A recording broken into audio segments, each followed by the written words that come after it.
नमस्कार प्यारे साथियों, मैं हिमांशु मित्तल आप सभी का आपके अपने YouTube चैनल तिलक एजुकेशन पर बहुत बहुत हार्दिक स्वागत और अभिनंदन करता हूं। दोस्तों, आज मैं आप लोगों के लिए लेकर आया हूं सीईटी साइंस प्रीवियस ईयर के क्वेश्चन जो सीईटी 2023 में कंप्लीट हुआ था।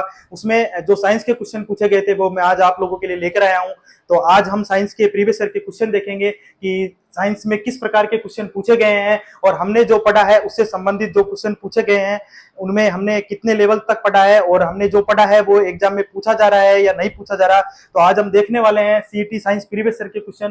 तो आप क्लास को बहुत अच्छे से देखिएगा क्योंकि इस क्लास से आप लोगों को काफी कुछ सीखने को मिलेगा, क्योंकि क्वेश्चन से ही काफी सारी चीजें सीखने को मिलती है। इसलिए इस क्लास को आज बहुत अच्छे से देखिएगा और एनालिसिस कीजिएगा कि हमने जो पढ़ा है वो एग्जाम में पूछा जा रहा है और किस लेवल तक पूछा जा रहा है। तो आज की क्लास में हम देखने वाले हैं साइंस के क्वेश्चन। तो पहला क्वेश्चन आप लोगों के सामने है दोस्तों। आरएच कारक एक प्रतिजन है जो कि रिक्त स्थान की सतह पर उपस्थित है। देखिए दोस्तों, जब मैंने आप लोगों को ब्लड के बारे में जब मैं आप लोगों को पढ़ा रहा था तब मैंने आप लोगों को एंटीबॉडी और एंटीजन दोनों के बारे में बहुत अच्छे से डिस्कस किया था कि एंटीजन क्या होता है और एंटीबॉडी क्या होती है। तो आज मैं आप लोगों को बता देता हूं, वापस से एक बार रिपीट कर देता हूं आप लोगों के लिए कि जो एंटीजन है वो क्या है। शर्करा समूह है। एंटीजन है वो क्या है, शर्करा समूह है, जिसे ग्लाइकोलिपिड और ग्लाइको प्रोटीन है। ग्लाइकोलिपिड और ग्लाइको क्या है, प्रोटीन है।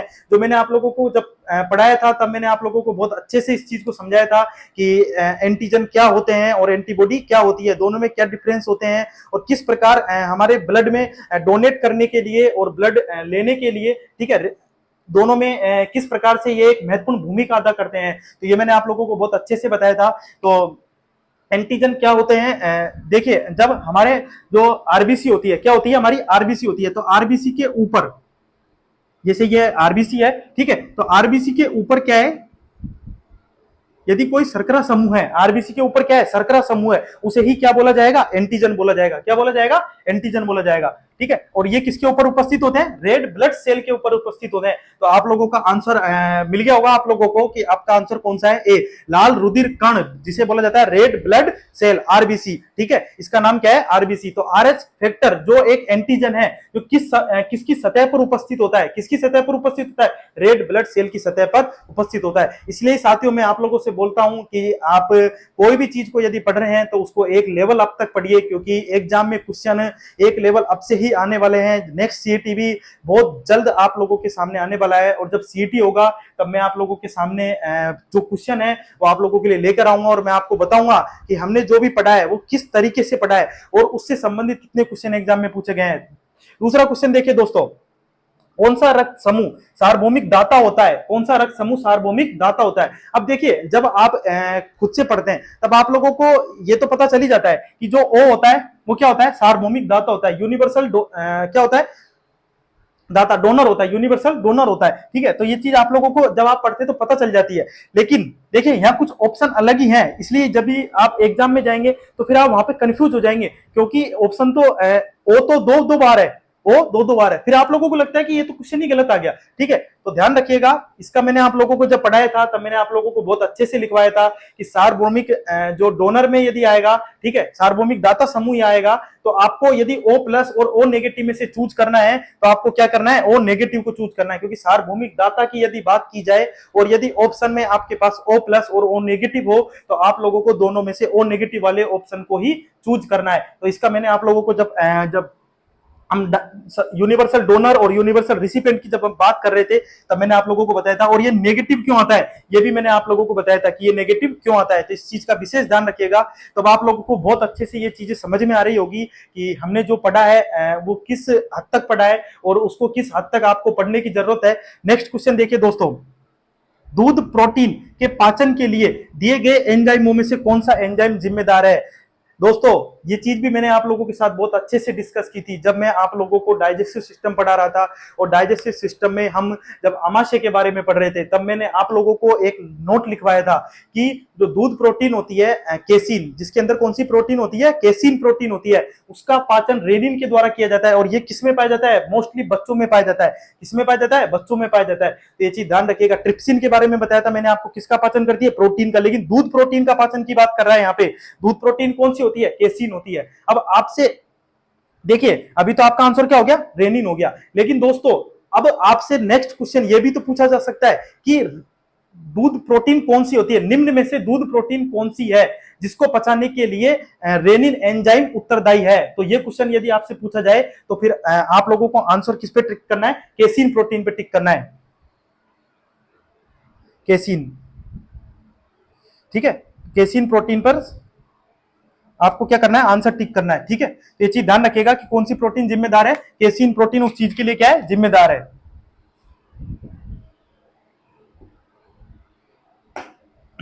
नेक्स्ट क्वेश्चन देखिए दोस्तों, क्वाशिक्योर आमतौर पर बच्चों में किस आयु में देखने को मिलता है। दोस्तों ये क्वेश्चन जब मैं डाइजेस्टिव सिस्टम पढ़ा रहा था तब मैंने ये क्वेश्चन आप लोगों को क्लास में तो डिस्कस नहीं करवाया था, लेकिन मैंने एक छोटा सा वीडियो डाला था जिसके अंदर मैंने प्रोटीन की कमी से होने वाले रोगों के बारे में बताया था, और उसमें मैंने आप लोगों को क्लियर बताया था कि ये जो रोग हैं वो किस आयु के बच्चों में होते हैं। तो मैंने आप लोगों को 2 रोगों के नाम बताए थे, 2 डिसीज बताई थी, एक तो मेरास्मस बताया था, मेरास्मस, ठीक है, और एक बताया था मैंने आप लोगों को क्वाशिक्योर, एक क्या बताया था, क्वाशिक्योर। अब देखिए जब आप प्रोटीन की कमी से होने वाले डिसीज के बारे में पढ़ते हैं तब आप लोग सिर्फ इतना ही पढ़ते हैं कि प्रोटीन की कमी से होने वाले रोग कौन कौन से हैं, इतना ही पढ़ के आप लोग एग्जाम में पढ़ के जाते हैं, लेकिन एग्जाम में जब क्वेश्चन पूछा जाता है तो आप लोगों को डिसीज का नाम है वो तो ऑलरेडी दे दिया, उसने आपको क्या दे दी, एज दे दी। ठीक है, तो इसलिए ही मैं आप लोगों को एक एक चीज इसलिए ही बोलता हूं कि आप लोगों को जो भी चीजें पढ़ाई जा रही है, विश्वास करिए कि आप लोगों को यहाँ पे जो भी चीजें पढ़ाई जा रही है, जिस भी लेवल तक पढ़ाई जा रही है, मुझे पता है कि एग्जाम का कितना लेवल आ सकता है, तो इसलिए आप इस चीज के लिए बेफिक्र रहिए कि आप लोगों को बहुत ज्यादा नहीं पढ़ाया जा रहा है। ठीक है, इस चीज का विशेष ध्यान रखिएगा। तो एज लिमिट पूछी गई है कि किस एज की आयु के बच्चों में ये रोग देखने को मिलता है, तो मैंने उस वीडियो के अंदर मैंने आप लोगों को बहुत अच्छे से बताया था कि 1 वर्ष की कम आयु के बच्चों में क्वाशिक्योर रोग देखने को मिलता है। तो ये क्वेश्चन एग्जाम में सेम टू सेम ऐसा क्वेश्चन एग्जाम के अंदर, सीईटी एग्जाम के अंदर पूछा गया था। ये वो क्वेश्चन है दोस्तों जो 4 और 5 फरवरी को जो पेपर हुआ था 2023 में, जो पेपर हुए थे उसके अंदर सीईटी में पूछे जाने वाले क्वेश्चन है, और ये मैं आप लोगों के साथ वो क्वेश्चन डिस्कस कर रहा हूं जिन चैप्टरों को हमने डिस्कस कर लिया है। तो साथियों आप देख सकते हैं कि हमने जो भी चीजें पढ़ी हैं वो किस एग्जाम में पूछी जा रही है, नहीं जा रही है, एनालिसिस कीजिए और क्लासों को कंटिन्यू लीजिए।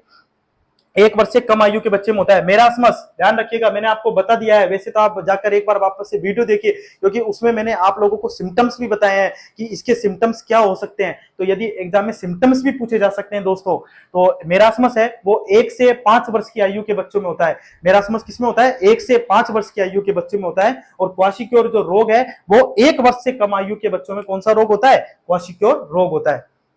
नेक्स्ट क्वेश्चन देखिए दोस्तों, क्वेश्चन नंबर 5, कौन सा रक्त प्रकार सार्वभौमिक ग्राही है।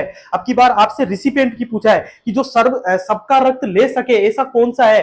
तो इसके बारे में आप लोगों को, अब मुझे लगता है कि ये क्वेश्चन आप लोग अब खुद कर लेंगे क्योंकि वे क्वेश्चन मुझे आप लोगों को बताने की जरूरत नहीं है, क्योंकि हम अभी अभी ये क्वेश्चन डिस्कस करके आए हैं वापिस। अभी हम डाटा के बारे में डिस्कस करके आए थे और अब ग्राही के बारे में क्वेश्चन पूछा है। ये क्वेश्चन आप लोग मुझे लगता है खुद कर सकते हैं, और इसका आंसर आप सभी को कमेंट बॉक्स में जरूर देना है कि क्वेश्चन नंबर 5 का आंसर क्या होगा। ठीक है, कौन सा रक्त प्रकार सार्वभौमिक ग्राही होता है, इसका आंसर कमेंट बॉक्स में सभी कीजिएगा कि कौन सा होता है, ओ नेगेटिव, ओ पॉजिटिव और ए बी, ठीक है, या फिर इनमें से कोई नहीं। तो एक बार आप क्वेश्चन नंबर 5 का आंसर दीजिए। और देखिए साथियों, जो भी हमने पढ़ा है वो इस तरीके से एग्जाम में क्वेश्चन पूछे गए हैं और किस लेवल तक क्वेश्चन पूछे गए हैं, इसका आप एनालिसिस कीजिए और अपनी पढ़ाई को निरंतर रखिए।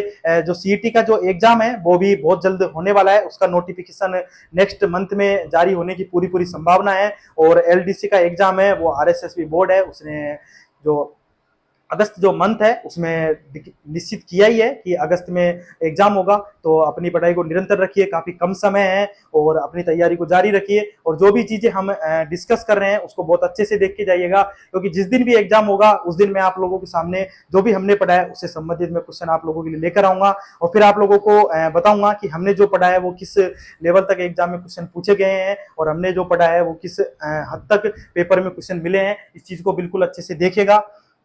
और इन क्वेश्चनों के बारे में जो मैंने बताया आपको, जैसे क्वेश्चन नंबर 3 है, इसमें मैंने आपको बताया, वहां जाके देखिए कि केसिन प्रोटीन किस प्रकार पाचन करती है और कौन कौन सी जो ट्रिप्सिन है, पेप्सिन है, इनके बारे में भी जाके देखिए, क्योंकि ऑप्शन से यदि आप लोग चीजों को डिस्कवर करने की कोशिश करेंगे, चीजों को खोजने की कोशिश करेंगे कि इस चीज से क्या होता है, ठीक है। तो आप लोगों को वो चीजें बहुत लॉन्ग टाइम तक याद रहेगी। और इनके बारे में देखिए कि एबी जो रक्तदाता होता है वो क्या होता है, ठीक है। और बिंबाणु के बारे में चेक कीजिएगा, लिम्फोसाइट चेक कीजिएगा, लिम्फोसाइट होते क्या है, ठीक है, इनका नाम लिम्फोसाइट क्या है ना। और श्वेत जो डब्ल्यूबीसी है इसके बारे में पूरा एक बार अध्ययन कीजिएगा, क्योंकि इनसे संबंधित क्वेश्चन एग्जाम में बहुत बार पूछे जाए। इसलिए मैंने आप लोगों के साथ सबसे पहले जो चैप्टर डिस्कस किया है वो ब्लड का डिस्कस किया है, ताकि आप लोगों से जो क्वेश्चन पूछे जाए वो कम से कम एक बार आप उन क्वेश्चनों को कर सके। तो आज की क्लास में सिर्फ इतना ही दोस्तों। धन्यवाद प्यारे साथियों। और एक मेरी आपसे रिक्वेस्ट है कि जो भी साथी इस चैनल पर नए हैं वो चैनल को सब्सक्राइब करें, ताकि आप लोग नई नई चीजें सीखते रहे। धन्यवाद प्यारे साथियों। जय हिंद, जय भारत।